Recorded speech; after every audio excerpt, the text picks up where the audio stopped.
Well, there's no better winter wonderland than Colorado, but will there be autumn leaves and the postseason in Coors Field? Let's bring the other Paul Francis. That's Paul Francis Holden for a Locked On MLB, Locked On Rockies crossover.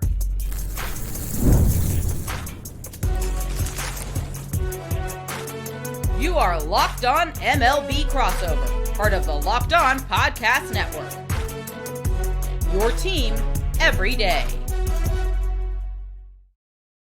New graphic. Hey, hello, baseball fans, and welcome to Locked On MLB, Locked On Rockies crossover. This crossover so nice. We're going to record it twice and have a brand new opening when we do the crossover. This is not a regular show. We're crossing boundaries. We're crossing lines. I'm your host, Paul Francis Sullivan. Please call me Sully, but there's another Paul Francis right there. He's the one with the Santa hat. Sign in, please. I am here, Sully. Thank you so much for having me. Paul Holden here, host of the Locked On Rockies podcast. Feeling festive over here, even though I'm not going to lie, it's kind of a quiet offseason. Don't expect Santa to bring a lot of presents to the Colorado Rockies. But hey, the Rockies were one of the first three teams to reach out to Sasaki, so that's a win. We'll take that.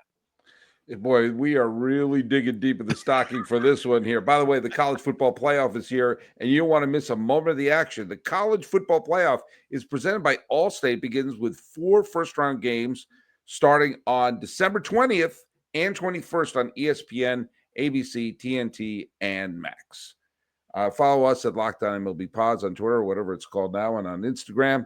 I'm your pal Sully. I'm at Sully Baseball on Blue Sky, Sully Baseball Podcast on the Instagrams. So where can they find you, Paul Holden?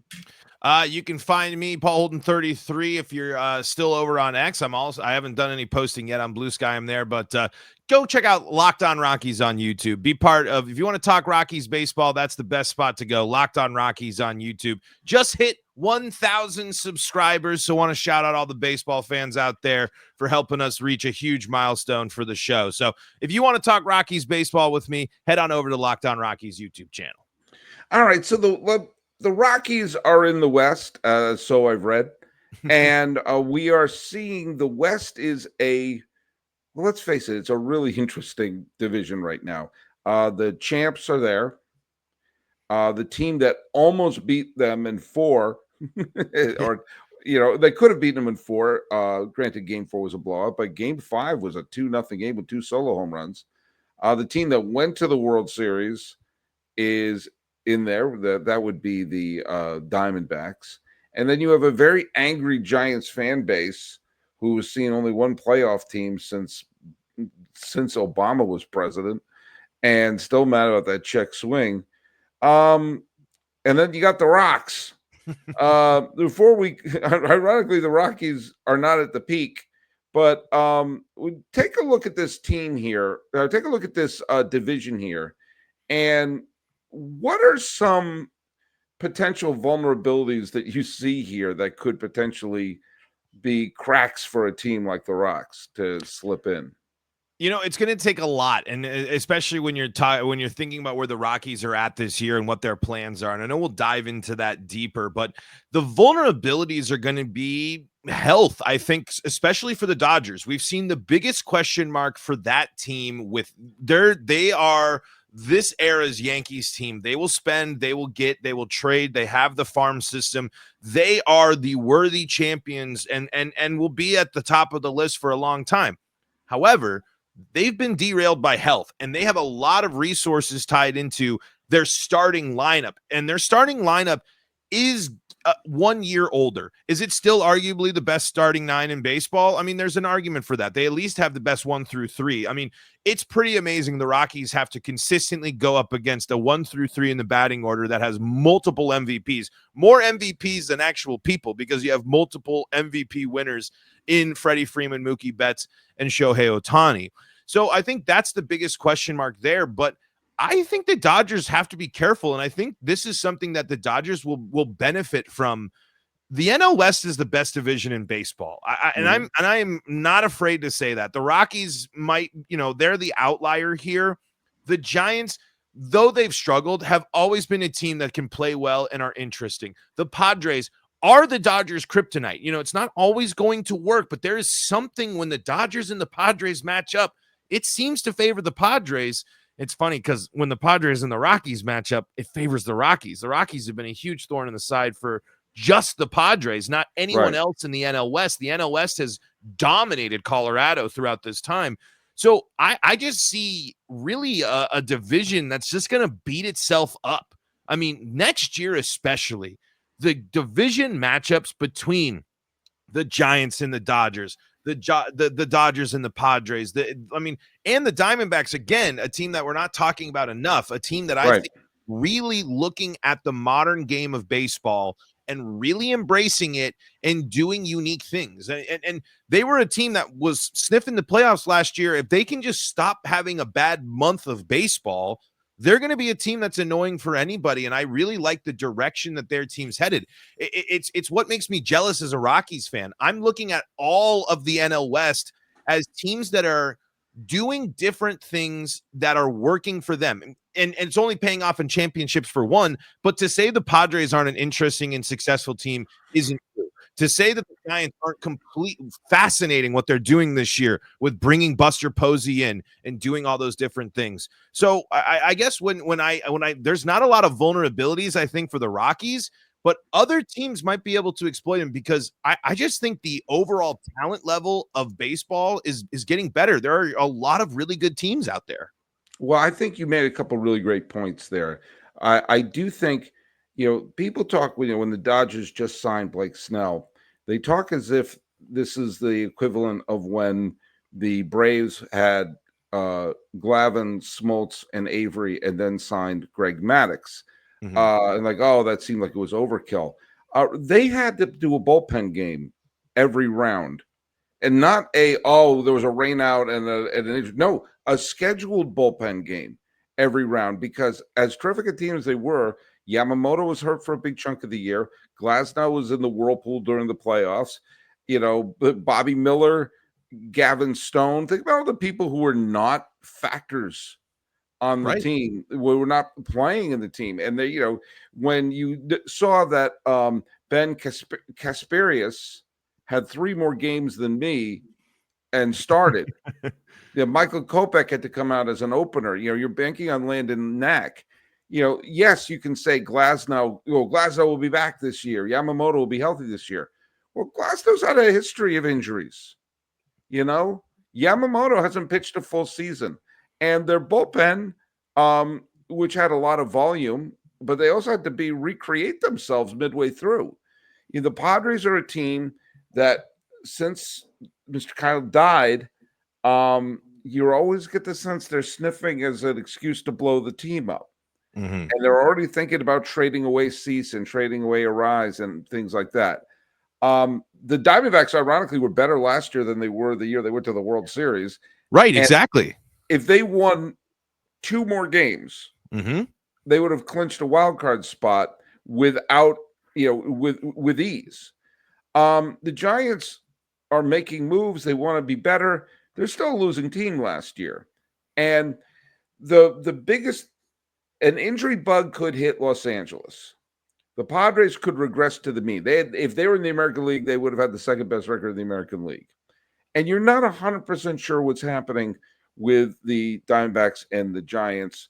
One of them have a great year, or they could bomb out. I think about some years when there are 2 specific years. One was 2008 and one was 2012. And 2008, it was the Red Sox and Yankees were the dominant teams, and they were getting all the superstars. And somehow in 2008, the Rays won the division and the pennant. And nobody was picking them because they're in this superstar division. But the Yankees had injuries, and the Red Sox were terrific that year. But the Rays, things clicked with players you weren't expecting. And remember, the Nationals in 2012 were in a division where the Braves were good, the Phillies were outstanding, and the Marlins actually spent money.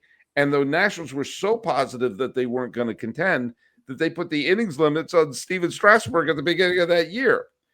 And in both of those years, the Rays and the Nats were considered bottom dwellers without a shot. And what happens is, teams can fall fast. If you don't believe me, in 2021, the White Sox were a division winner. Well, and the teams Colorado can rise. Rockies, they won back. They went back-to-back playoff years, and then since they've been, mostly a bottom dweller with back-to-back 100-loss seasons. And of course, the other thing to keep in mind is, the Mets are obviously going to be better, but are the Braves going to regress? They just lost Max Fried, and so the Phillies are obviously still going to be good, but will there be a vulnerable spot in one of the wild card spots? I don't know yet. You and I are going to discuss that a little bit. But when we come back, I want to really try to pick your brain about, do they have a plan? And if they are, what is it? Hey, are you ready to tackle NFL action with FanDuel? It's America's #1 sportsbook, because right now, new customers can bet $5 to get $150 in bonus bets if you win. The FanDuel Sportsbook app gives you everything you need to place live bets on the NFL all in one place. So if you get a hunch in the middle of the game, you can check out the latest stats, view live play-by-play, and so much more on the same page where you place your bets. Just visit FanDuel.com to join today. You'll get started with $150 in bonus bets if you just win. You got to win this bet. You got to win your first $5 bet. But boom, that's FanDuel.com. Never waste a hunch and make everyone more with FanDuel, an official sportsbook partner of the National Football League. Paul Holden decided to put his Santa hat on, and we were all blessed. Now, the Rocks were not good last year. Let's not put a bow on that pig. They lost 100 games last year. The 2023 Royals lost 100 games, and they made the playoffs the next year. The 2021 Diamondbacks and Rangers each lost 100 games, and they faced off in the World Series 2 years later. Do I think that's going to happen with this one? Maybe not. But Bud Black and company are still there after a pair of back-to-back 100-loss seasons, which is, that's not good. But tell where is there hope on this team? Really right now, the hope is buying into the young talent that they have and buying into the pitching staff. The biggest difference for the Colorado Rockies going into this season compared to the last two, the 100-loss seasons, is this is the first time that the Rockies rotation that they have believed in is going to pitch. German Marquez back in action. Antonio Senzatella back in action. These are two guys the Rockies signed to extensions. German Marquez was on the fast track to being the best pitcher in Rockies history. All-star appearance there a couple of years ago, where there was a stretch when he was pitching in that season where I was arguing, it wasn't, is he the best pitcher ever? No, but in that stretch, there was a stretch during that all-star season where German Marquez was the best starting pitcher in baseball. So the Rockies are really counting on those guys, because the big things that happened for the Rockies, and probably flew under the radar for most people, but the Rockies moved on from a #1 pick, a first-round pick this offseason. They did not tender a contract to Brendan Rodgers, the longtime second baseman, who I believe was still going to be a big part of this team, but never hit that ceiling that he was trying to get to. So this team is believing in that pitching staff. They also did not tender Cal Quantrill, who only spent 1 year with the Rockies. Great start to the season, awful in the second half of the season. So I bring that up because the Rockies are believing in that pitching staff, and they're cutting payroll.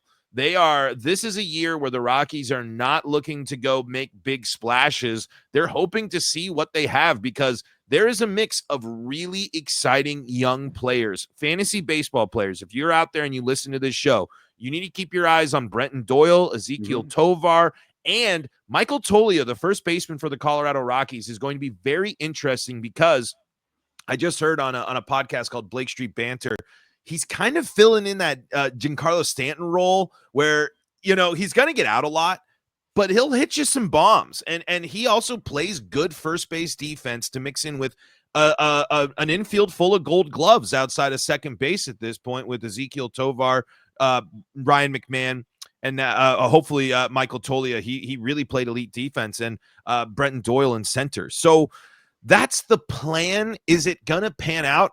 It really just depends on how well this team can develop. I personally did not agree with the decision to bring Bud Black back. I just think this team is desperate for a new perspective, just a breath of fresh air to go in with these really unique guys that they have on their team. But the Rockies are loyal to a fault. They love Bud Black. Bud Black has a repertoire with all these guys.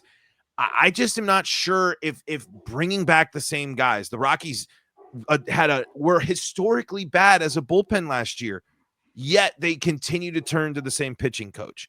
They're an offense that was the only team that struck out at a worse rate than the Mariners, or a slightly worse rate than the Mariners, but more total strikeouts was the Colorado Rockies last year. Right. This is a team that has a lot of fundamental issues that these are things I'm pointing to the coaching staff: striking out, blowing appearances late in games. This is where I need to look at the manager staff to not only make the right decisions to put the players in the best positions to succeed, but also develop the talent to be what they can be, because there are some really, really interesting players on this Rockies roster. So I think I do think this team, if the pitching staff can stay healthy, if Chris Bryant, I mean, we have the Pandora's box of Chris Bryant as a member of the Colorado Rockies. But if they can avoid being historically bad, which they were last year, setting all the wrong type of history, the most amount of games to consistently trailing to start a season, the most amount of games blown in the ninth inning with 5-run leads in modern baseball history, they need to stop doing that. And, they'll win 70 games, but that, and I think that'll show that they're on the right path.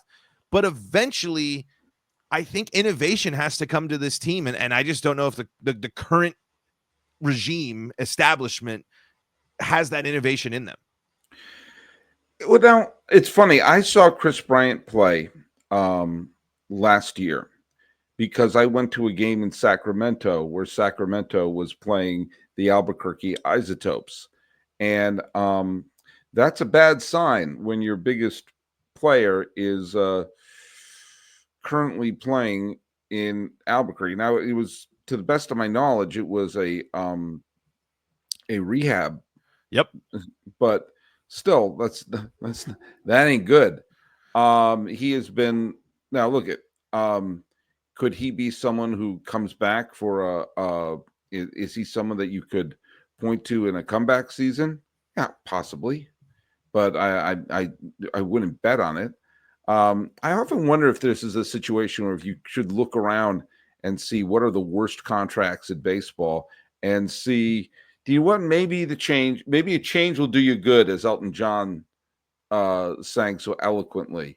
I mean, you Bryant, I hate to always talk about bad contracts based upon how bad they are for the team, because they never take into account. That means a good contract is one where someone plays very well for not a lot of money. And I'm tired of, quite frankly, carrying the water for the owners.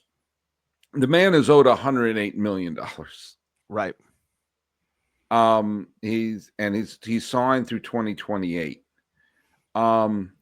You would have to take on a lot of bad contracts to offset that. I was trying today to figure, do you trade, even if it was straight up Chris Bryant for Trevor Story? A little reunion. Yeah, but then there would still be a $25 million delta. I mean, it was like, oh boy. I mean, you'd have to take on Trevor Story and probably Anthony Rendon in order to make this work. It's a shame in some ways, because I like Chris Bryant. He was a really easy guy to root for with the Cubs, and he looked like he was going to be one of the most beloved Cubs of all time. And then the Cubs, I think, stupidly blew up the team and didn't keep anyone from 16. I thought they were going to keep one player from 16. And he traded him to the Giants, and then, he said, heck, Denver looks like a nice place to live and be a multimillionaire. Yeah. It's tough to argue with that. But it'd be nice to get something resembling production from the guy. Yeah, it is, unfortunately, and he's been very open about how tough it has been with this stuff. His back, I mean, if your back ain't working with you, you can't play baseball. I mean, the Rockies know this. They had a first baseman who dealt with back issues for the end of his 17-year career, a Hall of Fame career there. I mean, and I don't like harping on Chris Bryant because it does feel tough. You feel for the guy. I mean, this is it with him being as open as he has been about how tough it has been these years, you feel for him. But on the flip side, he hasn't played 100 games yet for the Rockies. In fact, he hasn't played 162 total games for the Colorado Rockies in 3 seasons. He's not hitting for power. He's not this dominant force. But, one thing, though, the Rockies aren't putting Chris Bryant in the situation to succeed, and they're setting him up for failure this year. And maybe I'm reading too far into this. Bud Black's already talking about putting him back in right field. Where has he hurt his back? He's hurt his back playing right field. The Rockies have a logjam of prospects that need playing time, and the only open space to get people either consistent playing time or rotate people throughout the season is right field. So to have Chris Bryant play right field, and then whatever because if he's at the DH, that's great. Then he's just the DH. He's just there. He's playing, and if he's contributing to the team as an offense, and he's staying healthy, and the swing comes back, then he's contributing. What ruined his season last year was he took a bad route on a ball in right field and he crashed into the wall. Why set him up for that? Because he can play first base to give Michael Toglia an off day when he needs an off day. That's how he can get into the field. But again, this goes back to one of my first points. It's this organization putting their players in the best position to succeed. And to be totally honest, trying to get Chris Bryant out there to play right field is not that. Get him. Have him healthy. Have him just bat. I really don't get that one. And actually, there is another element that you touched on. We get back. I am going to bring up the Chris Bryant factor and something I brought up in an earlier podcast about Dave Parker. The World Series, the Super Bowl, the Olympics, what do they have in common? Well, the Rockies won't be playing in any of them in 2025. But also, the world's top athletes get to play in these top-level sporting events thanks to one thing, teamwork. And teamwork can also protect your financial legacy and your family's future. SelectQuote's licensed insurance agents are the perfect teammates when shopping for customized, affordable life insurance. They can find you the right policy to keep your financial legacy in your family's end zone. SelectQuote is America's leading insurance broker with nearly 40 years of experience, helping over 2 million customers find over $700 billion in coverage since 1985. Other life insurance brokers offer impersonal one-size-fits-all policies that may cost you more and cover you less, while SelectQuote's licensed insurance agents work for you to tailor a life insurance policy for your individual needs in as little as 15 minutes. You invest so much to take care of yourself and be the healthiest, best version of you. SelectQuote's exclusive policies can reward that effort. If you are in good health, they work with carriers that could get you same-day coverage for up to $5 million, no medical exam required. And these policies are more affordable than you think. You could get coverage for up to $1 million for as little as $20 a month. Head to SelectQuote.com and get a licensed insurance agent who will call you right back with the right policy for your life and your budget. SelectQuote. They shop, you save. Get the right life insurance for you for less at SelectQuote.com/lockedon. Go to SelectQuote.com/lockedon today to get started. That's SelectQuote.com/lockedon to get started. We were yapping about Chris Bryant, and it's funny. You have Chris Bryant, who has been a World Series champion, has been an MVP, has been an all-star multiple times over, and by all accounts is a good guy, a good teammate, and was a winner. Came up big when the Cubs needed him. Hit a pair of home runs in the World Series when they won against Cleveland. and ironically got a huge home run against San Francisco, team he ultimately played for in a big division series, and homered to help the Cubs beat the Cardinals when they got to the League Championship Series in 2015. Now, he's clearly not the future Hall of Famer that we all thought he was going to be when he was, 25, 26 years old. That being said, you brought up something very interesting, Paul, in that Colorado has a lot of players, a lot of talented young hitters, and a lot of young players, and they are not going to feature Charlie Blackmon this year because he's retired, and they're not going to feature Brendan Rodgers. So, and they're not going to feature Elias Diaz. It's going to be a very young team. Now, I don't know how much influence or how much we can quantify having a veteran on the team. I know a lot of the sabermetrics crowd poo-poos that. And yet you hear the likes of Mike Trout saying having an Albert Pujols on the team, even one who wasn't the superstar Albert Pujols from St. Louis, was a huge effect on him and someone he could count on. When I saw a thing about Dave Parker, recent Hall of Fame inductee, and Gary Sheffield talked about how when he was playing with Dave Parker was towards the end of his career with Milwaukee, and he kind of took Gary Sheffield under his wing and kind of taught him how to do this and how to do that and helped cultivate a World Series champion out of Gary Sheffield and potentially a Hall of Famer one of these years.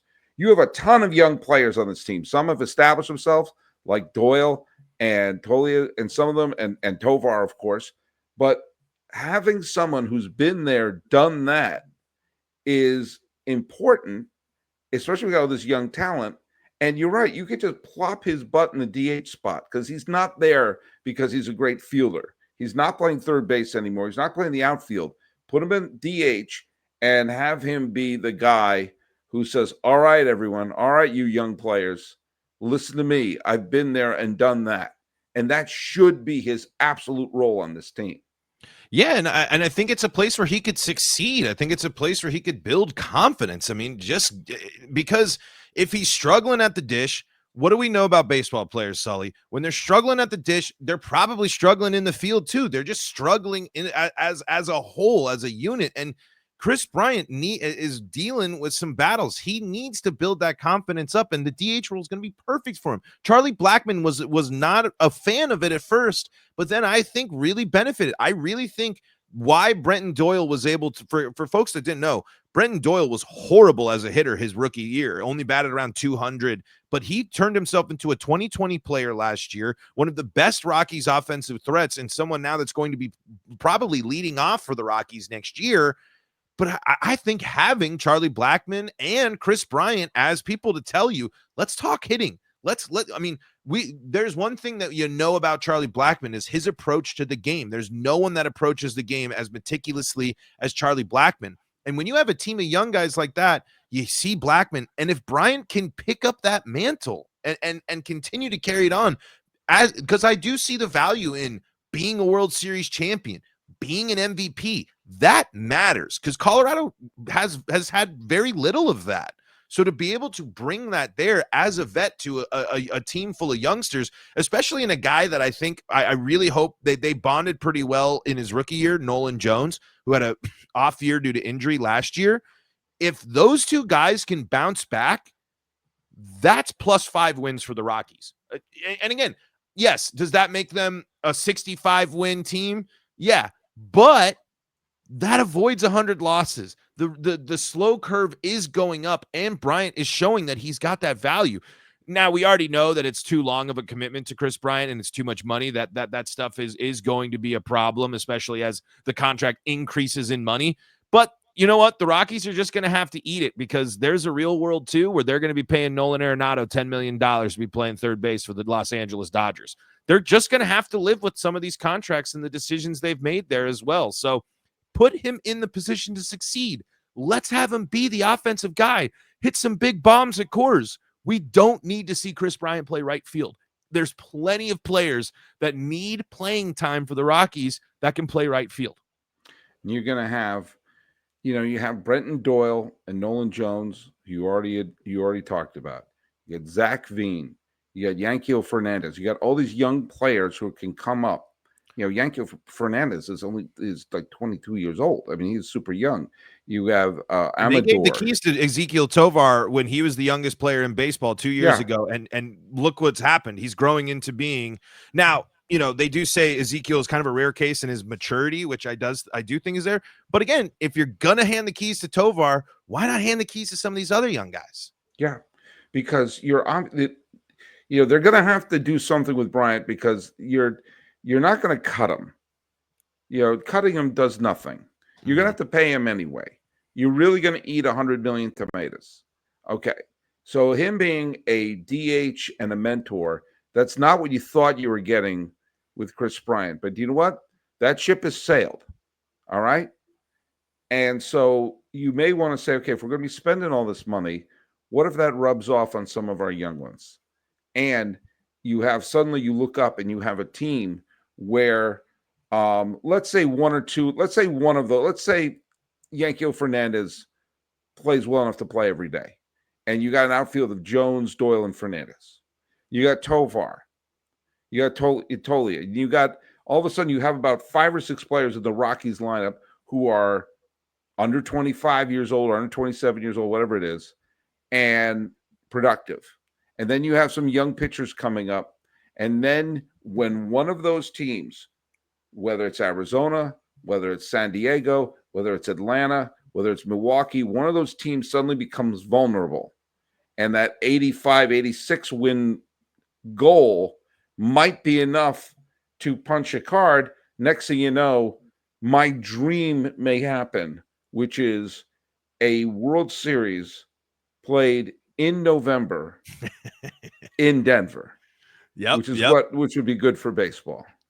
I agree. I mean, and again, people might have that is the hopeful goal of the Rockies, because you have to build up that team to be ready to pounce, because while the NL West is strong and will remain strong, the weaknesses will show. And eventually you got to show that you can fight with the big dogs, because this is an opportunity. I mean, you don't have a choice. You got to play them as much as you play them throughout the season.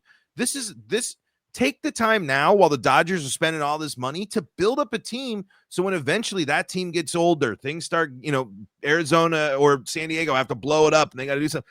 Be the team that can rise up and just take advantage of all that. And that's going to come sooner rather than later. Think about how Detroit and Kansas City this year took advantage of the fact that Boston, Tampa Bay, Toronto, Seattle, and Texas all had down years, and Minnesota for that matter. Think about how just not last year, but the year before, Miami made the postseason. We forget that, but they made the freaking postseason. And why? Because the Mets regressed and the Padres regressed. And there's always going to be some team that doesn't play up to the backs of their baseball card. And if you have a bunch of young players with nothing to lose, that's where the hope can be in Colorado. And you don't have to use any substances that are legal in Colorado to think that. No, I think you nail it right on the head, Sully. I think is there a Cinderella story next year? No, I don't think so. I do think they will be an improved team, especially if that rotation can stay healthy and we can see the German Marquez that we had. But I don't think he'll be with the team by the end of the season. Don't tell anyone that. Yeah, that's a little inside. I don't know. I don't have any information. Don't worry, I'll cut this part out. But anyway, this team, I said it last year, and they were slightly better than the year before. This team has a ceiling of 70 wins. And if they go any higher than that, that'll be a big surprise. Young, exciting bullpen. Look at the Rockies bullpen in the second half of the season compared to the first. You'll see a definite big difference. You're going to see a team that's really interesting. Don't forget about the Rockies. Don't just laugh them off this year. Keep them in the back of your mind. They might not be a team that's going to make the most noise this year, but if development continues, if players can get better, the Rockies could be an interesting team in 2026. Well, do you know who's already an interesting man in 2024? That would be Paul Holden. So, hey, tell people where they can find you. Find us Locked On Rockies on YouTube at LO Rockies on the socials as well. But seriously, the best place, Locked On Rockies on YouTube. I love reading comments. I love talking Rocks. My whole goal this offseason for the Rockies is to talk about the topics that people have on their mind when it comes to the Rockies. And there's some interesting ones out there. So check us out, Locked On Rockies on YouTube. That's where you can find daily Rockies talk. You can find us at Locked On MLB Pods on Twitter or whatever it's called now, and on Instagram. I'm your pal Sully. I'm on Sully Baseball and Blue Sky, Sully Baseball Podcast on Instagram. Crossing over with our good folks in Colorado. That's Paul Holden. My name is Paul Francis Sullivan. Please call me Sully.